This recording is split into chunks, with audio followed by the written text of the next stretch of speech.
上次我炒這個泡椒牛肉，得到家人的一致好評，特別下飯，而且炒出來的牛肉巨嫩。平時我們買都是吊龍跟雪花部分，今天買這個雪花還可以，看紋路都挺清晰的。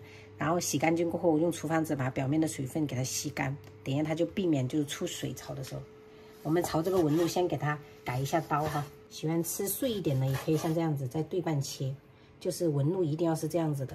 我們切牛肉就是非常關鍵的，一定要逆着這樣紋路切，它炒出來才會嫩。像爆炒的牛肉哈，就是部位也挺關鍵的，千萬不要買到後腿肉，就會炒出來會比較老。而且牛肉一定要這樣子切的薄一點哈，等下烹飪的時間就比較短，炒出来就非常的嫩了。接下来我們就簡單醃製一下這個牛肉，來少許的胡椒粉，一勺醬油，小半勺老抽啊。然後充分給它抓匀，讓它入一下底味。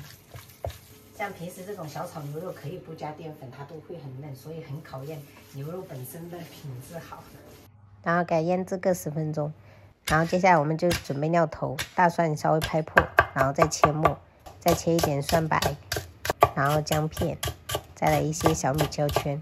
這道菜就是比較會辣一點點啊，大家敢吃辣的朋友就把小米椒換紅椒。这野山椒也給它切一切哈，這道菜的靈魂就是這個了。再抖一點那個辣椒面哈，再切一點線椒哈，然後蒜苗葉子，再來一點芹菜段。截止到這一步，所有的這個泡椒牛肉就這3盆就可以操作了。鐵鍋燒到這種冒煙的程度，我們再倒油，然後等油溫4成油的時候，我們再下入這些料頭啊，保持大火翻炒，把這些香味給它炒出來。炒完過後，我們再把這個醃製好的牛肉放上去，給它炒至大致變色。炒這道菜就是全程火不要降下來哈，用家裡面最大的猛火炒。炒到這個牛肉就是大致變色了，還有帶一點點粉狀哈，調味。少許糖，這樣雞精或味精。再來1圈醬油，再把這些料頭所有的倒下去哈，給它翻炒幾下就可以出鍋了。這一道泡椒牛肉主打就是快，然後炒出來的牛肉真的是巨嫩。如果沒有胃口的朋友，強烈建議你們去炒這道菜，絕對非常的下飯。炒出來你看鍋底都不會水噠噠的，這樣子才算成功哦。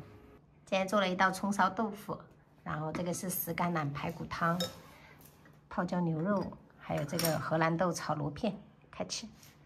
這個辣度剛剛好。好吃嗎？嗯。你看頭發要小心。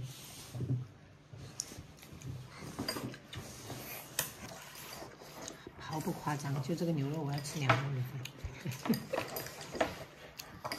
部位好的牛肉真的不需要裹那個澱粉，吃起來一點都不柴，很嫩。螺片也要沾哦。嗯，這樣更入味。哇，這裡面還有五花肉，裡面還有脆的五花肉。今天煮了很多菜。媽，我一家人一起喝這一瓶。媽不喝。啊？你们3個喝。媽媽，你是全家第一。哎，什麼包汁啊？豆包汁。我幹飯肯定是第一的。嗯。特別是有這種下飯菜，不得了。人均2碗飯。我們家大米都消耗的特別快，我感覺冬天想要身體熱乎，除了吃火鍋啊那些，我覺得就吃辣菜。對啊。吃完辣菜就整個身體都熱起來，很舒服。菜吃完哈。吃盛2次就好了，寶貝。